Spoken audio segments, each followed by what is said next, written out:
Hello guys, my name is Anna and I'm a Ukrainian, and I have decided I will vlog daily from my country Ukraine since the start of this awful war with Russia.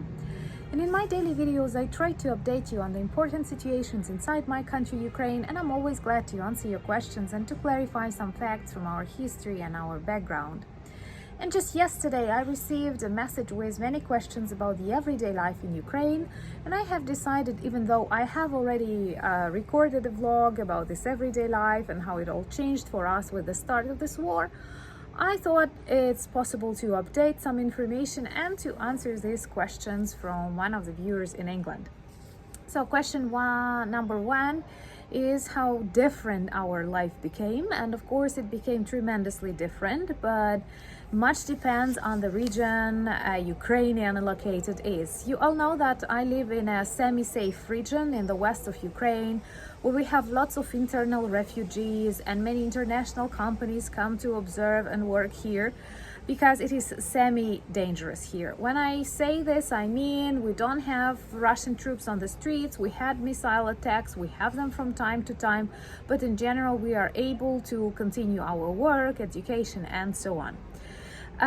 But of course, many of us have friends and relatives all over Ukraine, and when you observe the things that are happening in Mariupol or elsewhere, you cannot live a normal life, you cannot celebrate or relax.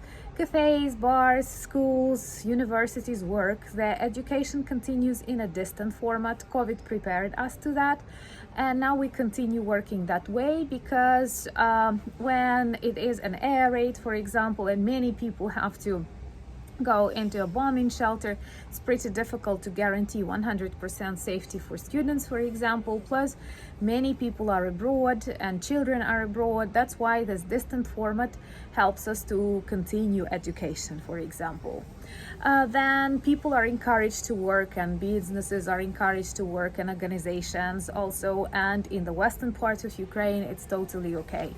In the regions like Kyiv, Kharkiv, Chernihiv, many people get back to their work and more or less normal life.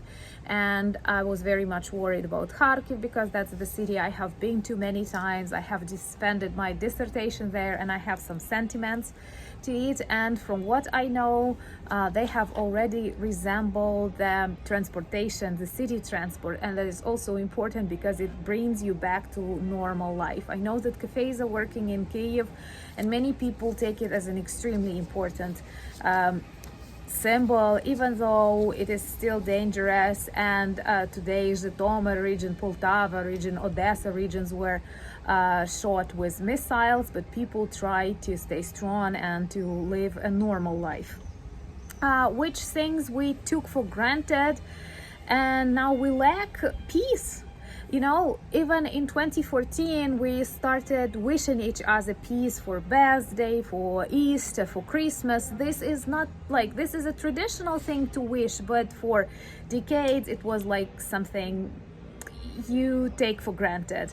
And this normality of life, when you can plan your future, when you can plan a party, when you can plan what you want, you can travel, because men are not allowed to travel, and it's okay because it's wartime, and in wartime there are different laws. There are lots of situations when they are allowed to leave the country if they have many small children or other things, if they work for some important missions. But in general, I think it's totally normal law. It is not lack of democracy, it's war, guys. And when you have war in your country, you have to obey different rules. And the ability to plan, this is something that we don't have. Ukrainians are not really good at planning for long distances, and I think this is one of the things we have to learn. I do love when I read some documents from the UK or from the European Union and I come across plans for 2050. It is not common for Ukrainians. It was not common before the war, and now rarely can you plan something for weeks. And there are some things you cannot buy, and logistics of traveling became complicated. There are some goods that cannot be brought to the places. And also, Ukraine is an agricultural country, and many of our fields were mined and forests. Russians did that on purpose because they want to spoil this harvest season in Europe and in the world. but our farmers wearing bulletproof vests continue doing their job. And I even read about some who died heroically because they stepped on mines or something happened. Not many, but still such cases exist. And you see that even doing your normal agricultural business can become dangerous in Ukraine. And personally, I, once again, living in a semi-dangerous region, I continue my work, and mainly I work distantly. Also, you can drive cars, you can use city transport, public transport. There are problems with petrol. It is getting more expensive, and in many places you cannot get it for at all. And many people even joke that now in petrol station you can buy anything but petrol. But in general, in my region, we have enough products and everything. You can buy wine, whatever you want. But in those regions that are occupied, the situation is much worse and people lack some vital products. At the beginning, it was a serious problem with medication.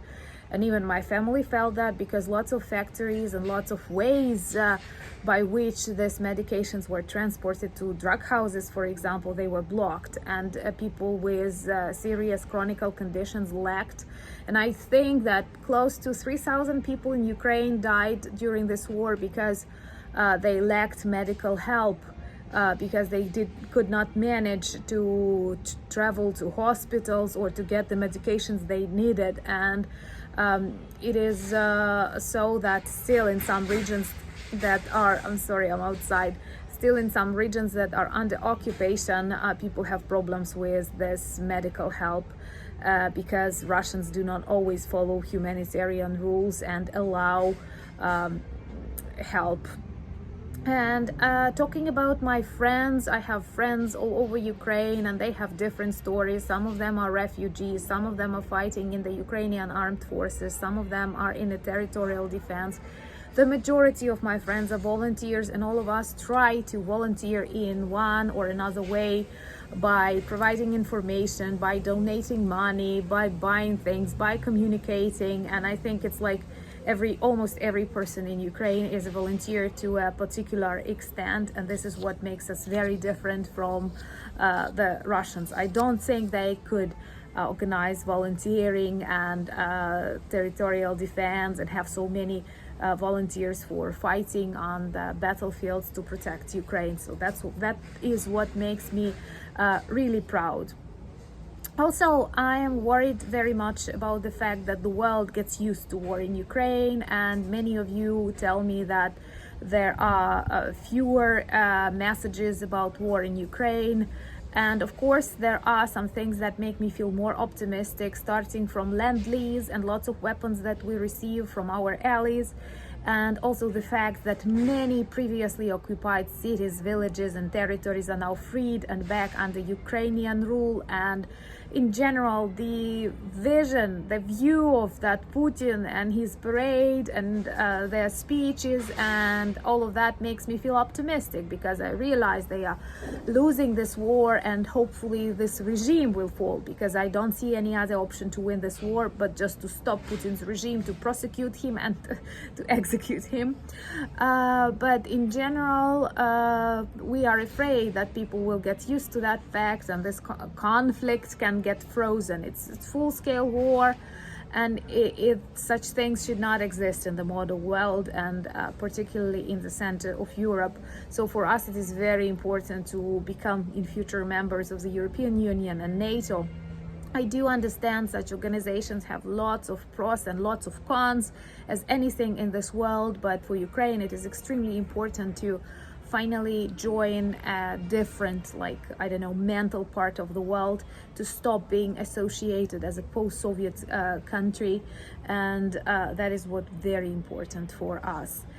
And in general, of course, even if you're drinking coffee or you are recording this video, we always have this black background, realizing that we are a country at war, realizing that many people, thousands of people, died just because they are Ukrainians.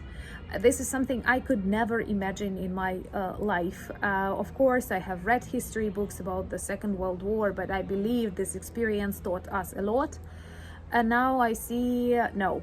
Some bad things, they are eternal in some dark souls, and it's so important that with the help of media, with the help of justice and God, I guess, the world saw the true face of Russia and decided to support Ukraine. And I'm sure we will win this war, but of course it's a very difficult task that demands so much sacrifice.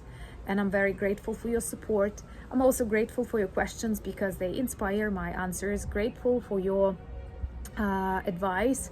Please subscribe if you like my vlogs. Slava Ukraini!